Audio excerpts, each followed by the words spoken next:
Welcome to Catherine Paper Art. In today's video, I will show you how to make these shimmery watercolor flowers inspired by a video by Jennifer McGuire. I used all the products I already have on hand, and you probably have similar products yourself. This is a fun technique and a quick and easy way to make multiple cards.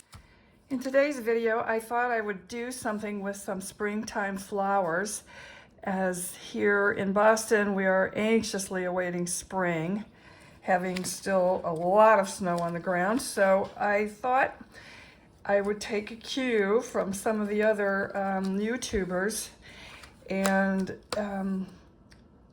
get started with spring flowers. So I've got here some flowers from the Greetery. I've got lilacs, tulips, and magnolias. And I saw a technique that Jennifer McGuire did using some Altenew products. So I don't have those, but I'm going to see if I can recreate it using stuff that I already have. And we'll see how successful that is. So let me get some die cuts happening here, and I'll be right back. So I'm inking these up with some Altenew Crisp ink in baby pink, and I'll be going over these in darker ink with the fuchsia. And they don't make the crisp ink anymore, but you can get pretty much the same color in the fresh dye ink. And anyway, so continuing along here. So I've done two sets of these tulips. And again, these are the Greetery.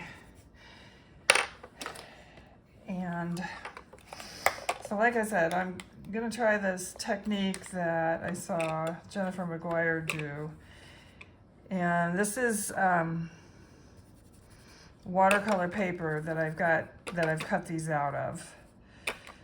And this is water reactive ink, and I'm not being careful about how I'm doing this at all. And I'm not working to blend these.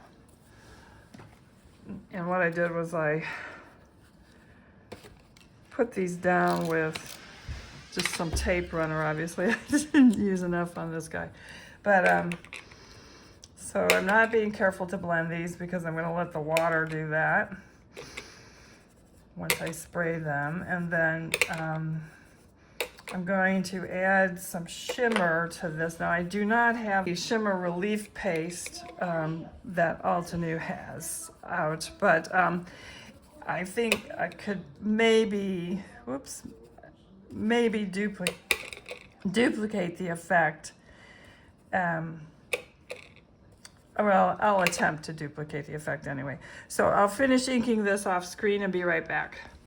Okay, so the first round of tulips that I did, I used the re-inker and it was way too dark. So I'm redoing these all together, and I'm just using the ink pad, and we'll go from there and see how this one works out.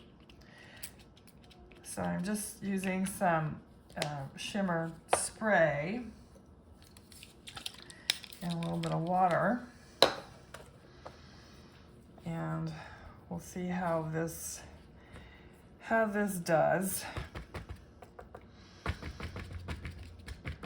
And I'll finish this off screen and be right back.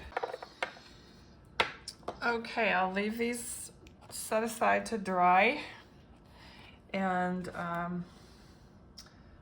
we'll work on the purple, the lilacs. So I'll clean this up and be right back. Once again, I'm not taking any time to blend these inks, because when I spray it, that will, because they're water reactive, that will blend the inks for me. So I'll finish this up off screen and be right back. Okay, that is the first set of the tulips, and the colors did not blend as well as I thought they would, but they do have a lot of the shine. So now I will go on to the lilacs. They should be dry by now, so I'll be right back. Okay, these lilacs took a little longer to dry, but they're good to go now, so I'm just going to glue all these little components on. This is a layering set. So I will do this off screen and be right back.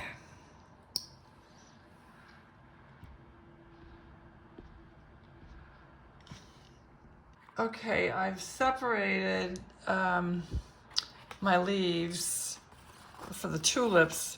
I've separated up the leaves that are supposed to be dark versus the leaves that are supposed to be light, since they do layer. And the lilacs are pretty much all supposed to be a dark color based on the layering guide. Now the stems, I'm not planning to use them, and that's why they're, not all there. So I'm just using the leaves really. The stems would be brown anyway, not green. But so I'll start inking these, and it's kind of like watching paint dry, I think. So I won't torture everybody with that, but I'll just say that I am using Mountain Pine, Shadow Creek, and Grass Field. So,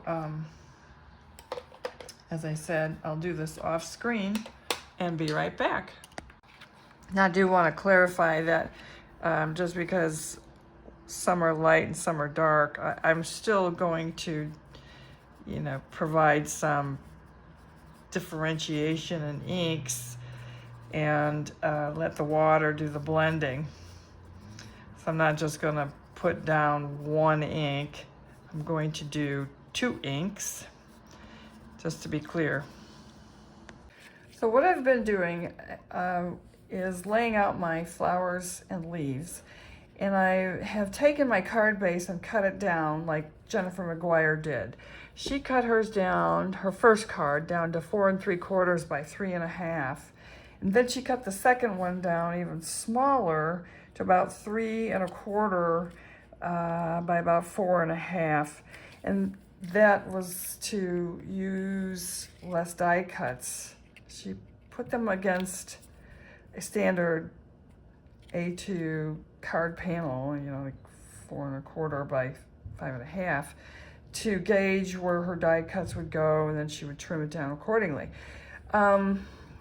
So I've done that, and I'm still in the process of doing that. She covered her card entirely so that you couldn't see any of the white.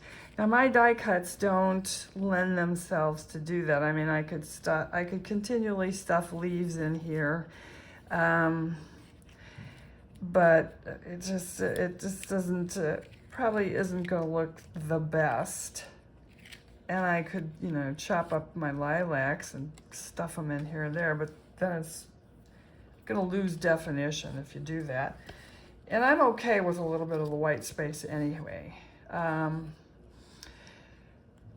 But anyway, the point of my exercise was to see if I could replicate that shimmer that she used by Altenew, their shimmer paste.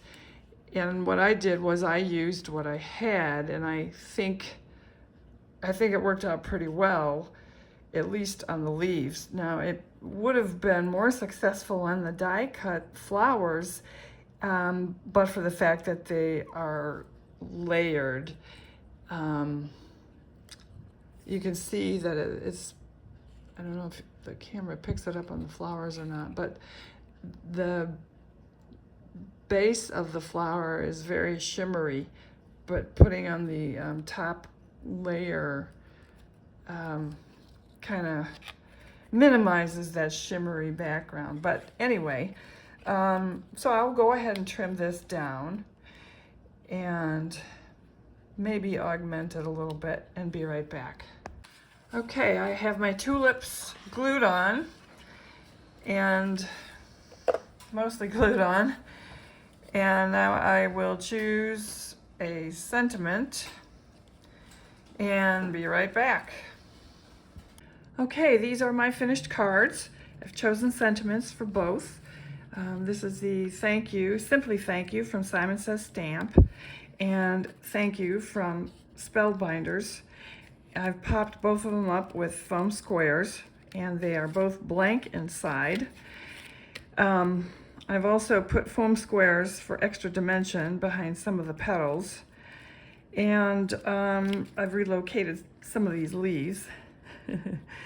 This is a standard 4-bar card, which measures 3.5 by 4 7/8. This is smaller yet, based on Jennifer McGuire's card in her video, but her die cuts are larger, and she kept them at 4 1/4 by 5 1/2, so she could ostensibly mail them in a standard A2 size envelope. I don't plan on mailing mine. They're going to be delivered by hand. So that's something to keep in mind when you make your own cards. So that's it. And I hope you liked the video. If you did, please leave us a thumbs up. And thank you for watching.